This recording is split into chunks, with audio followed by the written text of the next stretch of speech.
হয় প্ৰতিটো দেওবাৰ দৰে আমি পৰিৱেশ সকামতি পৰিৱেশ কৰ্মীসকলে গছপুলি ৰোপণ বিতৰণ প্ৰতিপালনৰ লক্ষ্য উদ্দেশ্য আগত ৰাখি ৰাতিপুৱাই আমি পুৱাই ওলাই গ'লো আৰু আজি প্ৰথম কাৰ্যসূচী হিচাপে তিনচুকীয়া বৰগুৰিত আমাৰ প্ৰাণৰ শিল্পী আমাৰ অমিত কণ্ঠ প্ৰকৃতি প্ৰেমী আমি পৰিৱেশ সুৰক্ষা সমিতিয়ে জুবিন গাৰ্গ ডাঙৰীয়াক প্ৰকৃতি প্ৰেমী হিচাপে সন্মান কৰোঁ আৰু তেখেতৰ ৰাজহুৱা যি শ্ৰদ্ধাঞ্জলি অনুষ্ঠান আয়োজন কৰিছিলে সেই আয়োজনত আমি গছপুলি ৰোপণৰ নাহৰ গছপুলি ৰোপণৰ বিশেষ ব্যৱস্থা কৰিলোঁ আৰু এই কাৰ্যসূচীৰ কাৰণে আমি মটক ছাত্ৰ সাহিত্য পৰিষদৰ কাৰ্যবাহী সদস্য ধনী গোহাঁই ডাঙৰীয়া তেখেতে আমাক অনুৰোধ জনাইছিলে আৰু সেই উদ্দেশ্যে আমি তাত গছপুলি ৰোপণৰ নাহৰ গছপুলি ৰোপণৰ বিশেষ ব্যৱস্থা কৰিলোঁ আৰু সেই গছপুলি ৰোপণৰ কাৰ্যসূচীৰ পিছতে আমাৰ তিনচুকীয়া চিকিৎসা মহাবিদ্যালয়ত 5 জুন 2025 চনৰ এই বছৰৰ 5 জুন বিশ্ব পৰিৱেশ দিৱসৰ দিনাখনৰ পৰা আমি যি গছপুলি ৰোপণ কাৰ্যসূচী আৰম্ভ কৰিছিলোঁ এই কাৰ্যসূচীত প্ৰতিপালনৰ কাৰণে আমি তিনচুকীয়া চিকিৎসা মহাবিদ্যালয়লৈ উপস্থিত হওঁ আৰু আজি কাৰ্যসূচীত প্ৰথমে মই আমাৰ পৰিৱেশ সমিতিৰ প্ৰচাৰ সম্পাদক তথা সাংবাদিক অজয় শৰ্মা ডাঙৰীয়াক লোৱাৰ পিছতে আমাৰ তিনচুকীয়া জিলা উপসভাপতি কিশোৰ চাহ ডাঙৰীয়া তেখেতক লগত লৈ আমি কাৰ্যসূচী আৰম্ভ কৰিলোঁ আৰু ইয়াৰ পিছতে আমি তিনচুকীয়া চিকিৎসা বিদ্যালয়ত উপস্থিত হওঁ এটা কথা উল্লেখ কৰোঁ যে তিনচুকীয়া চিকিৎসা বিদ্যালয়ত উপস্থিত হোৱাৰ আগেই আমি উপস্থিত হোৱাৰ আগেই পৰিৱেশ সমিতি কেন্দ্ৰীয় কাৰ্যকৰী সভাপতি দিগন্ত ভট্ট ডাঙৰীয়াই তেখেতৰ সহযোগীসকলক লৈ গৈ তাত তেখেতে প্ৰতিপালনৰ বিশেষ ব্যৱস্থা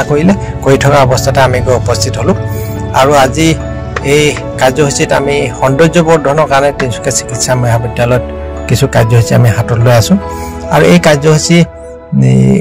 আমি যোৱা দেওবাৰৰ পৰা আৰম্ভ কৰিছোঁ যিসমূহ আমাৰ সৌন্দৰ্যবৰ্ধনৰ গছপুলি আছে সেইসমূহ ৰোপণৰ ব্যৱস্থা কৰিছোঁ আৰু আজি আমি তাত পানীৰ লগতে সাৰ দিয়াৰ বিশেষ ব্যৱস্থা কৰিছোঁ কিছুমান আমাৰ তিনচুকীয়া চিকিৎসা মহাবিদ্যালয় কিছুমান ঠাইত বৰষুণৰ পানী একেবাৰে নপৰে বা পানী নাপায় গতিকে তাতো পানী দিয়াৰ বিশেষ ব্যৱস্থা কৰিলোঁ আৰু তাৰপিছতে আমি আমাৰ মাকুম যি ৰজনীকান্ত বৰ্ডলৈ ৰাজহুৱা খেলপথাৰ তাত আমি মাকুমত যি ৰাজহুৱা আমাৰ জুবিন গাৰ্গৰ যি আদ্য শ্ৰাদ্ধ আৰু শ্ৰদ্ধাঞ্জলি অনুষ্ঠান আয়োজন কৰিছিলে তাতো আমাৰ গছপুলি ৰোপণৰ কাৰণে বিশেষভাৱে অনুৰোধ কৰিছিলে আমাৰ মাকুম অৰ্থাৎ তিনচুকীয়াৰ যুৱ সাংবাদিক তথা সমাজসেৱক ৰাতুল ডেকা ডাঙৰীয়া তেখেতে আমাক গছপুলি ৰোপণৰ কাৰণে আমাক তাত ব্যৱস্থা কৰিবৰ কাৰণে কৈছিল আৰু সেই গছপুলিসমূহ যেতিয়া তাত আমি ৰোপণ কৰিলোঁ আজি গৈ তাত আমি চাফ চিকুণৰ লগতে পানী দিয়াৰ বিশেষ ব্যৱস্থা কৰিলোঁ সাৰো দিয়াৰ ব্যৱস্থা কৰিলোঁ গতিকে সেই কাৰ্যসূচীসমূহ আমি কৰিলোঁ আৰু কৰাৰ লগতে আমি বিশেষভাৱে আজি আমাক সহযোগিতা আগবঢ়ালে আমাৰ তিনচুকীয়া জিলা সভাপতি জীৱন দত্ত ডাঙৰীয়া আমাৰ তিনচুকীয়া সাংস্কৃতিক সভাপতি বিজয় মল্লিক ডাঙৰীয়া আমাৰ জিলা সভাপতি কিশোৰ চাহ ডাঙৰীয়া আৰু আমাৰ সক্ৰিয় সদস্য আমাৰ বিশ্বজিৎ দে ডাঙৰীয়া সকলোকে মই ধন্যবাদ জ্ঞাপন কৰিছোঁ আৰু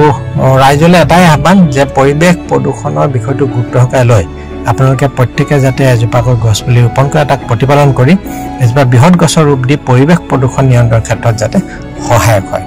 আৰু এটা কথা মই উল্লেখ কৰোঁ গছপুলি ৰোপণ কৰিলে নহ'ব গছপুলি ৰোপণ কৰাতকৈ গুৰুত্বপূৰ্ণ বিষয়টো হ'ল আমাৰ